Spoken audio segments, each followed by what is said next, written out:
What is going on YouTube? Jay here from MJ Tech. Today coming with an unboxing, assembly, and review of a electric bike. We are talking about the Nakto. This is the Ox model. It is a folding bike, 20-inch wheels, 4-inch tires, and it comes with all-terrain tires as well. This one has a 500-watt motor, 52 Newton meters. It has a 5-level pedal assist, and it comes with a display LCD, which is the model A61. It has a 48-volt 10 amp hour battery, and it comes in two different colors. You get the gunmetal black and the metallic white as well. And the cool part about this one is that it has what they call the high-rise cruiser bar, which looks more like a BMX type of steering wheel, which is really nice. And I gotta say guys, as per comfort, I've seen a couple videos about this particular bike, and it is extremely comfortable, as it does have a step-through type of frame, which means that, or what we call the woman frame, because it doesn't have that middle pipe. So stepping on it, getting into the bike is very easy and convenient. This one does come with built-in lights. It has a front headlight, the back has a rack, and it comes with disc brakes as well.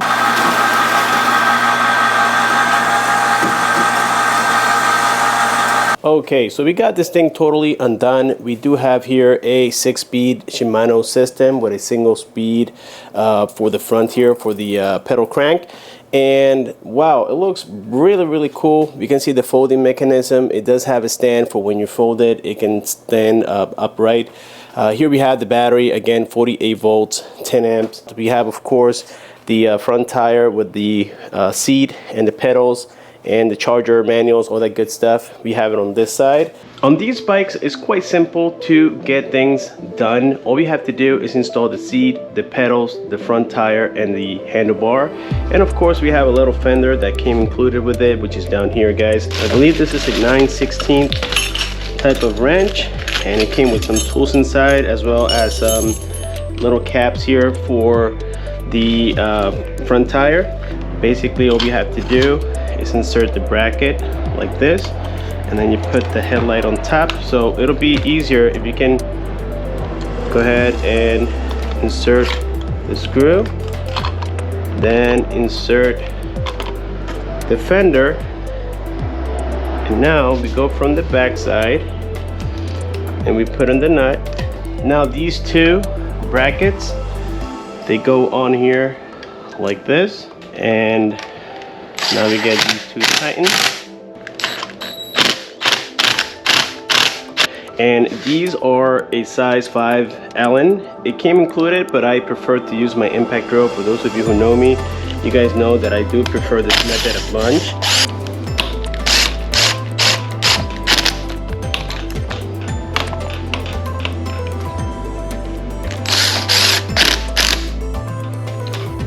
Now let's do the pedal. Keep in mind that the one on the right will be clockwise, and they are labeled here on the inner side. I'm not sure if you guys can see that, but they are labeled. This one has the R for right, and finish with the wrench. And now we will do the seat. What I like about the seat is that it has that latch mechanism we have seen in the past, so that you can remove the battery easily. It has this little pin on the back. You lift it, and the seat will lift up, which is really nice. For now, let's just place it in here, and let's get it as leveled as possible. And now that we got this thing fully assembled and pretty much ready to go, let's go ahead and give it a nice little air cleaning here and just blow away all the dust that it came with inside of the box. Adjust your line and make sure that when you press on the brakes, it feels nice and firm. Okay, so now we will check for proper tire pressure. Let's grab my little air meter here, and let's pull this out.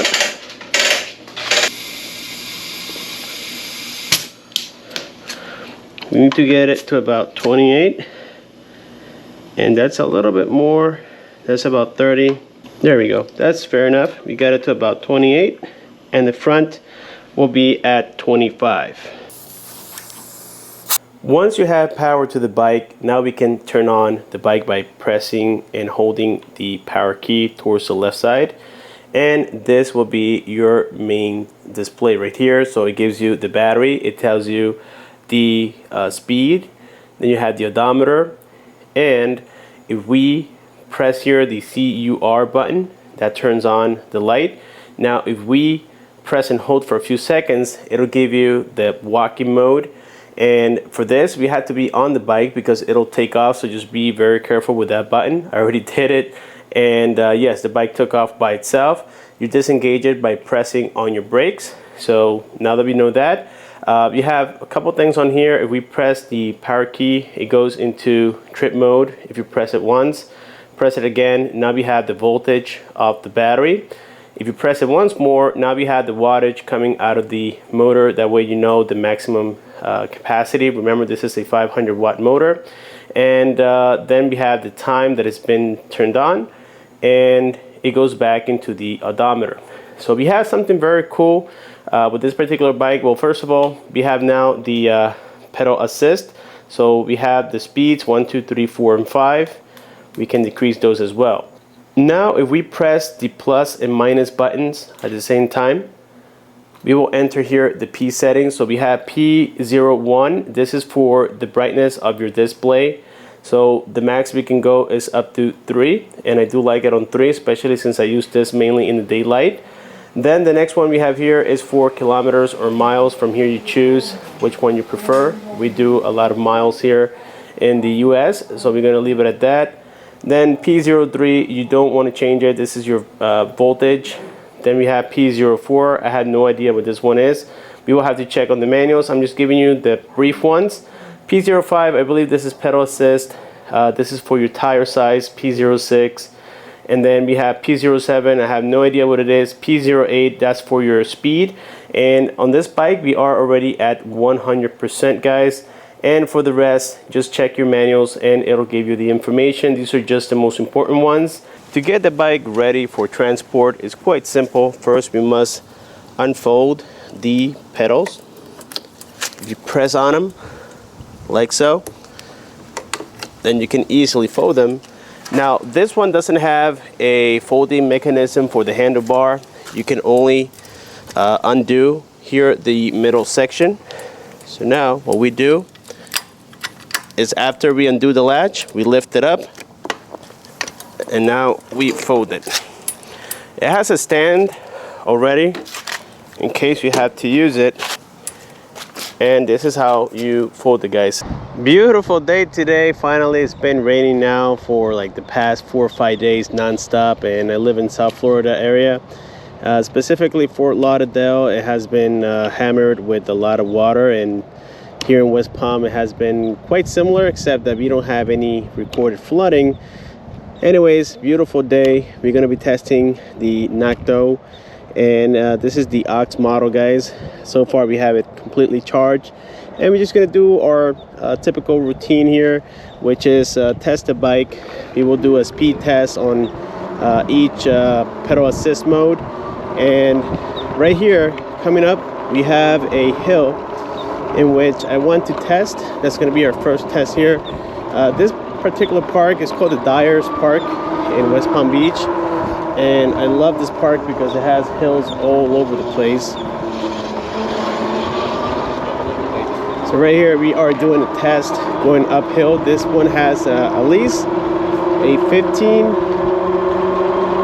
degree of incline. Really cool. And we are climbing this right now at about almost 16 miles an hour.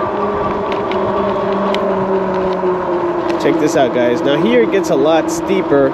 It's hard to tell from the camera, but we're gonna be getting a different angle very shortly. Right here is the steepest area, which is about 18 degree of incline.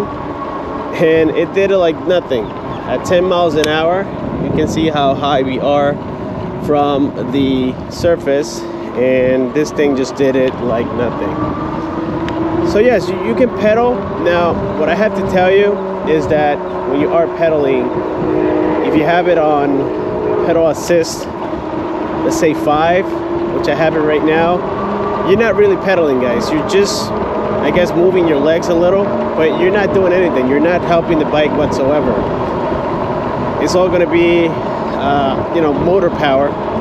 But if you want to pedal a little more, then you have to go down to pedal assist 3 if exercise is what you're trying to accomplish. Right now here I am not doing anything, and I'm on 5th gear, but even if I try 6th gear, I'm still not doing anything. It doesn't have hydraulic brakes, but these mechanical brakes are by Zoom, and they work quite well. They will lock the wheel very easily, so you have to be careful. So let's do a little quick stop test here. And that wasn't bad at all, guys. It stops very, very nicely. The pads are definitely great quality. That was a super, super nice stop. And so yes, if you're concerned about the brakes on this bike, well, they are excellent. Keep in mind that we have this rack on the back. It can easily hold a person, very easily. I can sit myself on there and it's just fine. And I weigh 225 pounds, even though it's not recommended. I believe it came rated to about less than 40 pounds. Okay, so our next test will be doing a little bit of off-roading here. I love this little path, as it does have a little bit of a hill, and at the same time it's definitely an off-road test. As you can see, it has rocks and whatnot, so we're gonna do a little off-road test. And well, thanks that we have fat tires, it feels quite nice. Even on the back, we don't have a suspension, but if you make your tires a little bit softer, it doesn't feel that bad.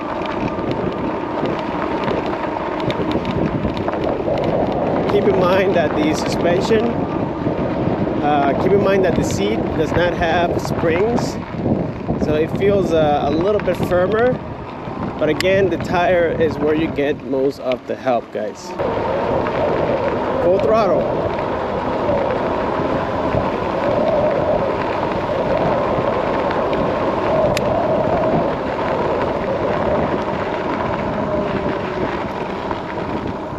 On this test, we're going to be doing the maximum speed that we get out of each pedal assist mode. We are on number 1 and it goes up to 5. So here goes pedal assist number 1. You're not going to pedal, we're just going to use the throttle. That way you know what to expect. So this is my GPS speedometer right here, guys. I'm trying to multitask. I forgot to add a phone mount to this thing. So right here we are doing maximum 11 miles an hour. This is pedal assist 2. Let's see how fast we can go. So far it is registering 12 miles. This is pedal assist 3. Now we are doing 13 miles, 14 miles. Okay. This is pedal assist 4. Now we are doing 16, 15. Alright, so it says 15 on there. And this is maximum speed. Pedal assist number 5. Let's see how fast we can get. It seems like pedal assist number 5 unleashes everything.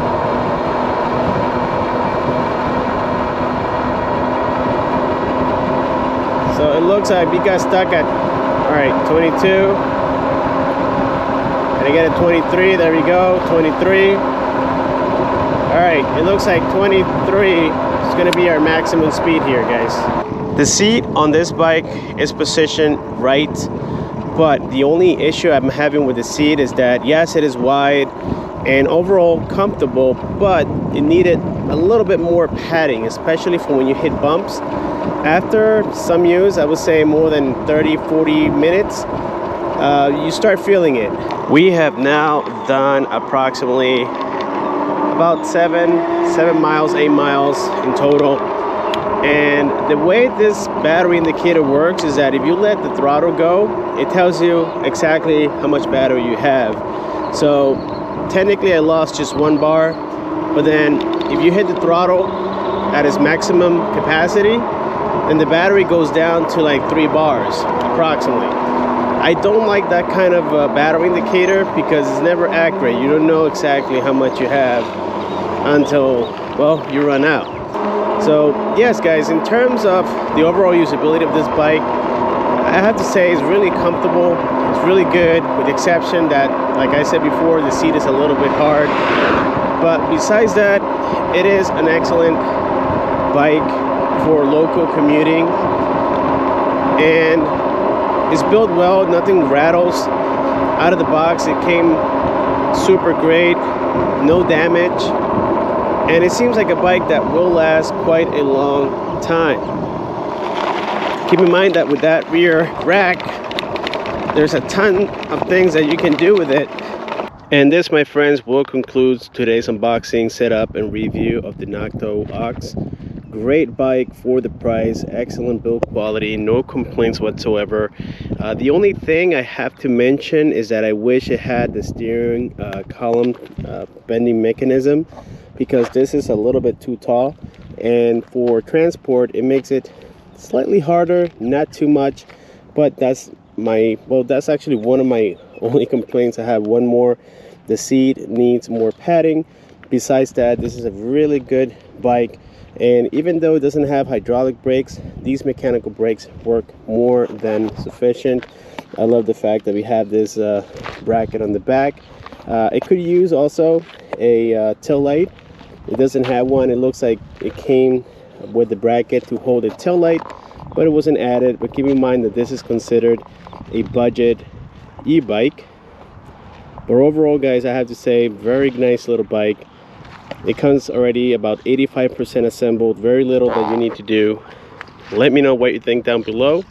Don't forget to hit that like button, subscribe, comment, and share, and click on the bell icon so that you don't miss future videos like this. See you later.